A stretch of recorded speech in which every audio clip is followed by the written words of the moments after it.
Here is a guide who is dressed in a late 1800s dress and is welcoming everyone to the centenary celebration today.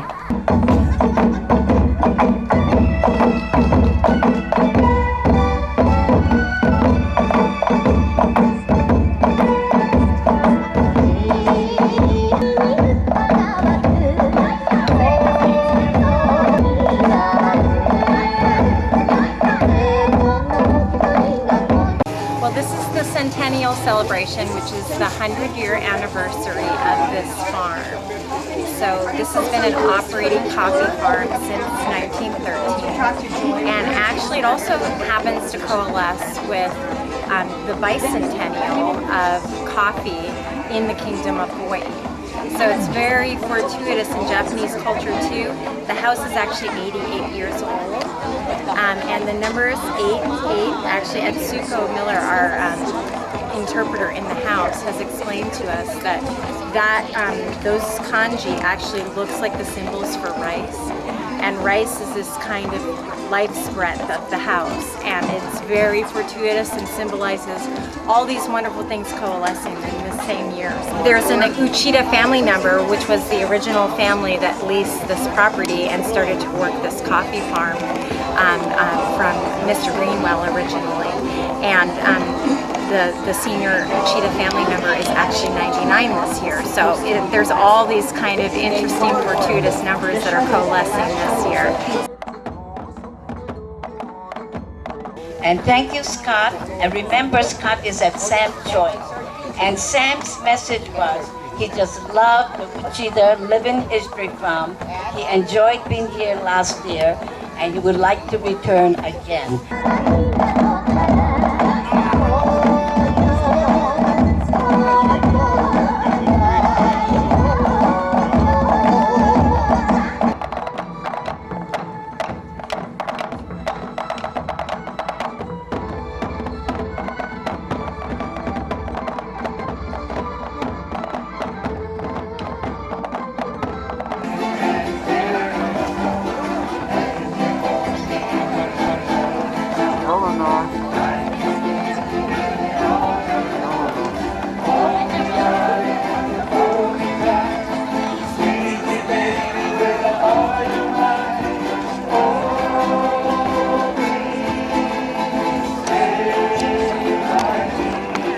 It was 100 years ago that Daisaku Uchida leased this coffee farm.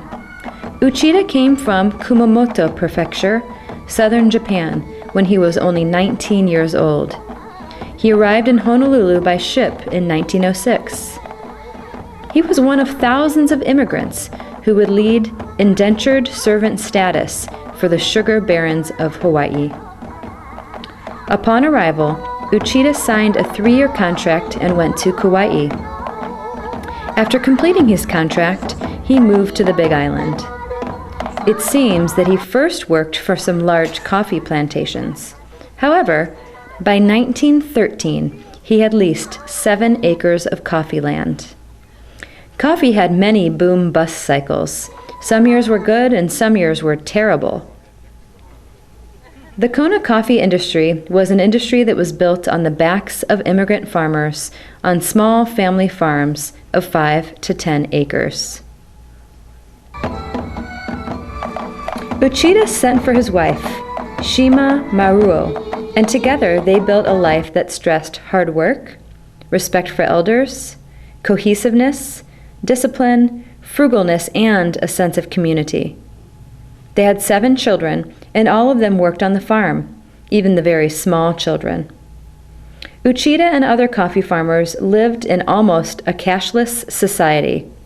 They would take their bags of harvested coffee beans to the company store, and the company would issue a line of credit for their company stores.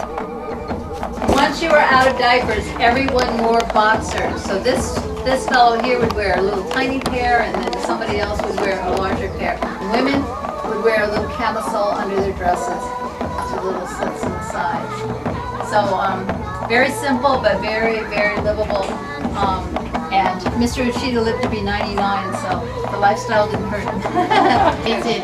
Yes, we have everything from the morning from our garden.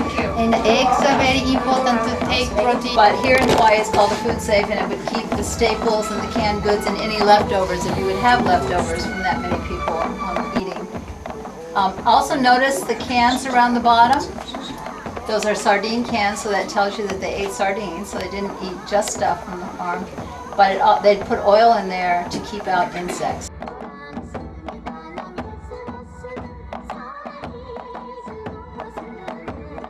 Yeah, my name is Joy Holland, and I'm the Executive Director of Kona Historical Society. We have Living History Museum, and we also have a Living History program called the H.N. Greenwell store. Okay, so why a living farm museum? Well, my predecessor, Jill Olson, worked with a committee early on when forming these programs, and they really wanted something to bring the history alive. They wanted something that students and different Kama'aina residents and people could engage with, and they could sort of feel the history. And one thing that we hear over and over again is people that were born and raised here, they just had no idea some of these traditions and cultural things that they learn in this living experience. So that's why we decided to do it that way. Well, it was really a project that was ongoing for many, many years. So the committee was formed well over 25 years ago. And it took a good long process of getting grants and getting community support and doing what we could to sort of bind the whole community together to do this project. And it meant so much to so many people in the community because many people were raised in these types of structures and living this kind of agricultural life. So we had so much help, so many volunteers, so many people that made this actually come to fruition. I think the way it's strengthened the community is that people get to sort of take ownership of their own history. And so one thing that we focus on is we have a lot of school groups that come both from this island, the Big Island, and outer islands, neighbor islands as well. And children get to sort of experience what their grandparents and what their parents, the way that they grew up. And so that's one way in which we're really sort of connecting to the community, but also just to sort of write our own story. You know, a lot of times, however well-intentioned, when people hear things from these kind of outside tour groups or even just things that are advertised on the mainland, they don't really understand exactly the agency that these people and these cultures had in their own movement forward, in all the commercial enterprise and the things that was really innovative about this place. So what's unique is that this is a place for people and students and children to really get a sense of their own history and their family's history. And I think that's really empowering instead of just waiting for somebody to tell you what Hawaii is supposed to be about. I mean, hula and these other things that Hawaii is known for is really beautiful, but there are all kinds of stories interwoven that really it's important for people from Hawaii to tell themselves. There have been actually well over 15 awards. I mean, this is the only permanent exhibit for the National Endowment for the Humanities. And Kona Historical Society, both this location and our other location, was the first Smithsonian affiliate museum in Hawaii. And we've had a number of awards, preservation awards, and for all kinds of things related to both our collections, but also the restoration of our historic sites. And both of our sites are on the state and the National Register for Historic Places. Well, you know, I think this is for the people, and I think that's what was so touching to Senator Inouye. I think he really, when he saw this project, I think it touched a chord with him, and I think it has for a lot of senators and representatives who have supported this project over the year. There have been many, many that have helped us to get as far as we have, and I think it's because they remember something about their past, not just their personal past, but the past of Hawaii too. And sometimes we think of plantations and coffee and some of these other industries, and we don't realize how much innovation of the individual worker went into it, and how much independence came out of that movement, you know, of people just taking ownership of their own lives. And that especially happened in the coffee farming industry, because a lot of the people that started working these farms had been on plantations, and they had worked through their lease, and when they were finished with that, they had a contract usually with the plantations. Many of them very sort of independent entrepreneurial ones, they knew it was going to be a hard life, but they wanted what coffee farming would afford them, which is a future for their children and some autonomy, so that they really had a way to make their own life. So that's what's kind of tremendous about this particular story of the Kona coffee farmer.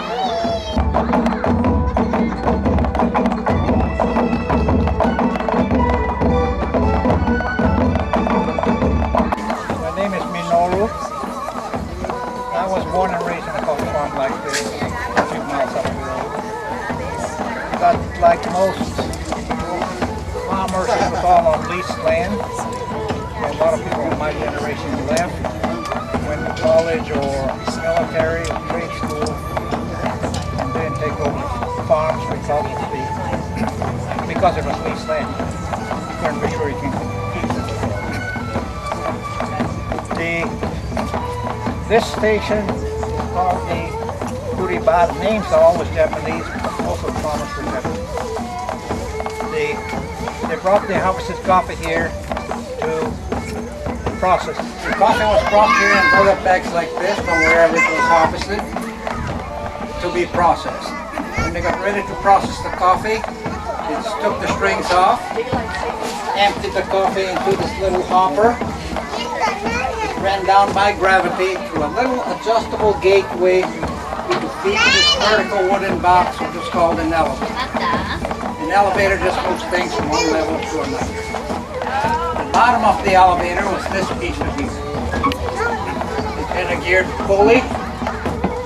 The bottom was just sheet metal in the form of a semicircle. Coffee running in through the adjustable gateway was fed directly into the bottom of the elevator. There's another geared pulley on the top of the box attached to the external drive pulley. Inside was a metal chain that went around both pulleys. On the metal chain was fashioned sheet metal cups.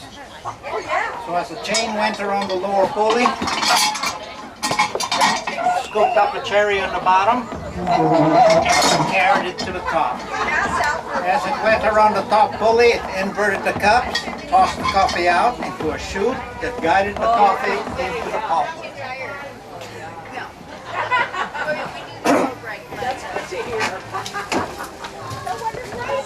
This is the pulper, this is the chute, this is the elevator. So the coffee coming out of the elevator went down the chute to the pulper. The seeds fell into this holding tank.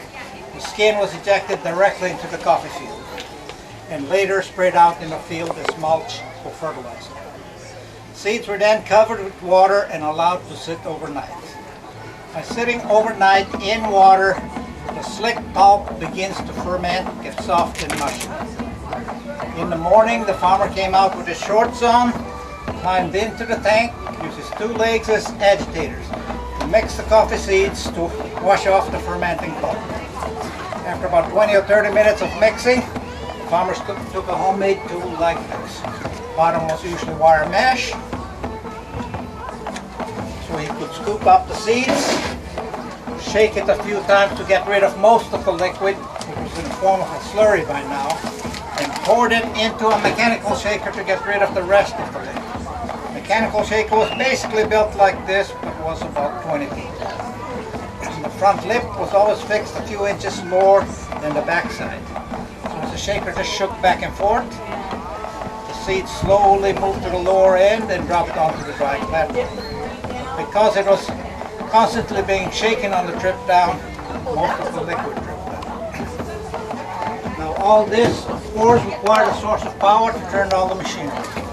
In the early days, the farms were not electrified. Okay, so Therefore, the source of power was usually this type of single-cylinder gasoline-fired engine. can you These get? types of engines were used all over the world for the better parts of 2 generations. or until most countrysides got electrified. This particular engine was built by John Deere in Waterloo, Iowa. It was invented before the invention of spark plugs. Therefore, the ignition system was then known as a magneto, after these permanent magnets. If you look closely, you'll see 3 horseshoe-type permanent magnets. Between the legs of a permanent magnet is a wire-wound coil. If you turn a wire coil in a magnetic field, you will generate electricity. So to start these machines, the user had to hand crank the machine fast enough to generate enough electricity to arc across an adjustable spark gap. That arc is what ignited the compressed gas-air mixture. So the user had to hand crank the machine to start it.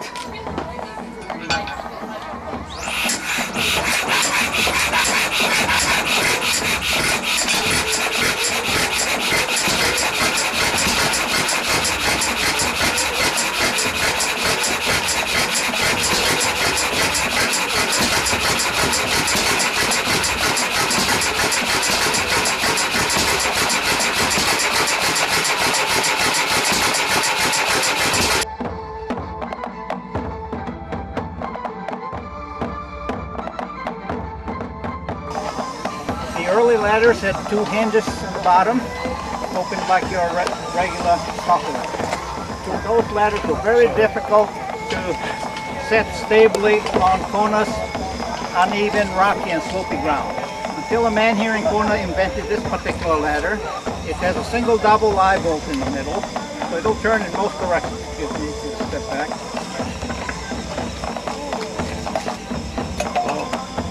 Because it can turn in many directions, it can be set on very uneven ground. I should be able to set on a rock like that. It should be stable enough for me to go up the ladder. They used a tool called a hook, just a prune branch with a suitable crook to get up high enough to grab hold of the higher branch, pull it close enough for harvesting. Most of the hooks had a little rope tied to it. Here you see Ed using the hook to pull down a branch. He then slips his foot in the stirrup to hold the branch down. He now has both hands free to pick coffee berries. They usually use baskets worn around the waist to harvest the coffee. Most baskets were made out of lauhala, which is the Hawaiian word for the bandana square. Hawaiians had already perfected ways to make baskets, mats, and various things out of lauhala. They made baskets out of other things, but lauhala seemed to be the preferred method because the farmer could plant the pandanus tree somewhere, have free access to leaves, and they'd make their own. They used whatever they could recycle as a belt to be worn around the waist. This happens to be a belt from the processing station.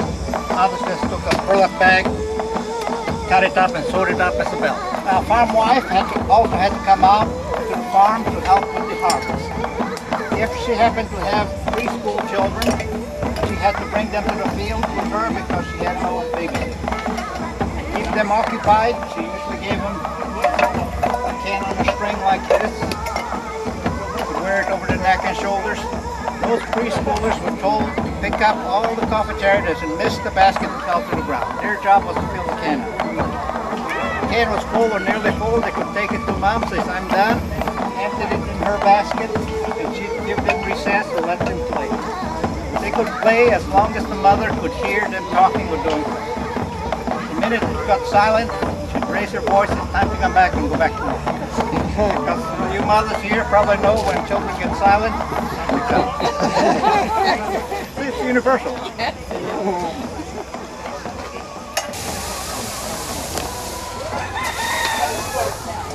This part was usually done by children because they couldn't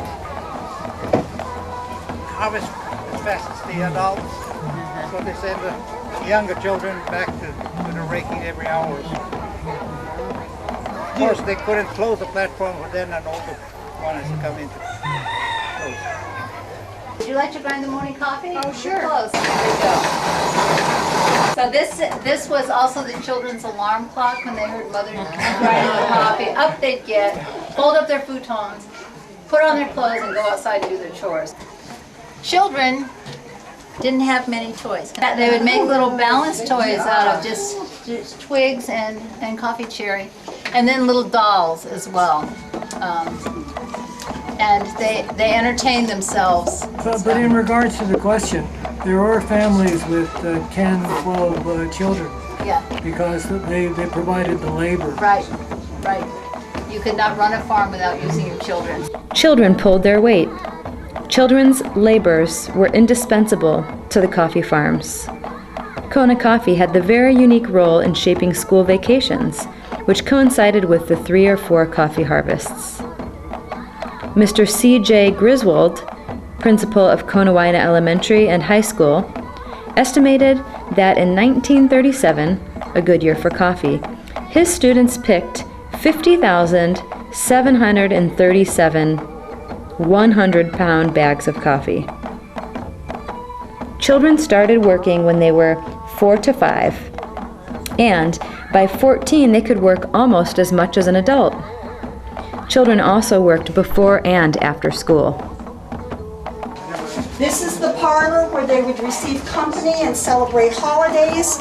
This is Papa's smoking corner, where he would read, smoke his pipe, listen to the radio, and we have the study here, which most farmhouses did not have. It shows you how important education was to this family.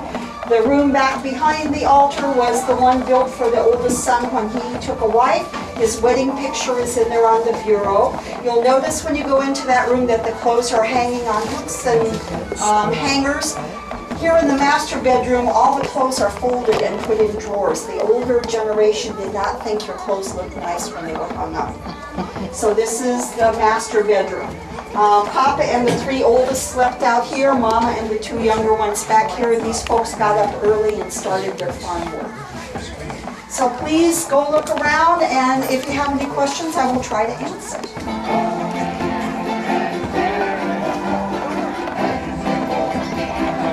Tamoe wondered why people of the other islands didn't weave lahala.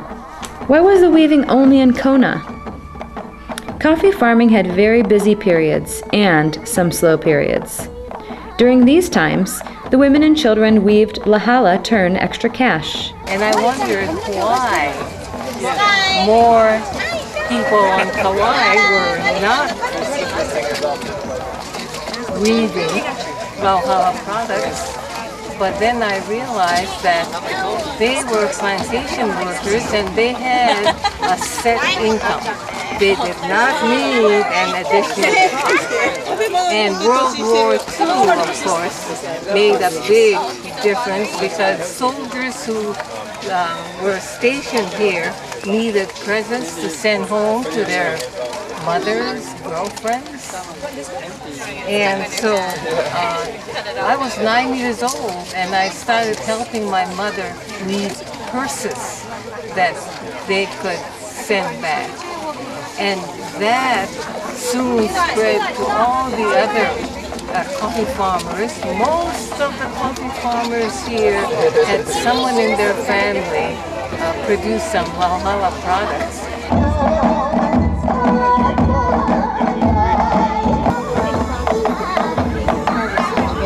One harvest per year. It's 1 crop per year. They're recommending sanitation to control the borers. Pick all the old coffee, destroy it, kill the coffee berries, borer, and also need to spray more often. They use well, I understand they have something else today now, but they're still using a lot of the what is it? Fungicide. Naturally occurring fungus that they grow and use that to spray it about once every 6 weeks. Some people more often, some people less.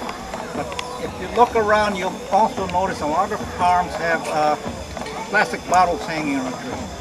Those monitoring stations, they put yeast-based attractant in a small vial inside. Just put suds and water on the bottom. It attracts the beetles and they'll drown in the water. They drown in the water, however, if you don't put the suds in, they can walk on water, just like ants. So you need to break the surface tension with suds so they'll drown. But that doesn't control the beetle. It just tells you if you got a lot of them, it's time to spray. The farmers, as soon as they had enough cash together, invested in the donkeys, like our pet donkey Charlie. Donkeys did the heavy lifting until after World War II. After World War II, a lot of surplus military jeeps became available, and the farmers purchased jeeps to do the heavy lifting because they're much easier to maintain than livestock. Livestock, you have to take care of them whether you use them or not. Every time it rains, you have to go and clean their hooves out, make sure they don't get infected. So how did you feel coming to today's event? It brings memories because I remember walking through all these shrubs and stones and using the hook to pull down the tall branch, and once in a while I'll break a branch and I hide the branch. But I didn't really like it growing up, I said, oh, there's better things to do than this, but now, I'm 73 and I says, I'm glad I went through it. They don't get to experience this because everything is computer and everything is in the house. I mean, they're not outside anymore. Because I grew up in a plantation house. They would gather, sit down on the bench and just start till late at night and they go to bed and start all over again. Yeah, it's good to explore the plantations and the history of the Kona coffee because it's worldwide. Everyone knows about Kona coffee, but to actually get to know the history and the story behind it. It brings memories. Well, the day is over, but we were able to step back in time 100 years to get a glimpse of the Uchida family and all Kona coffee farmers of that era and witness their innovative nature, their hardships, and the frugalness that they endured. We are fortunate that the Kona Historical Society and Kona community came together to preserve a way of life that is no more. This farm is a tribute, testimony, and legacy of the Japanese immigrants who pioneered the Kona coffee industry.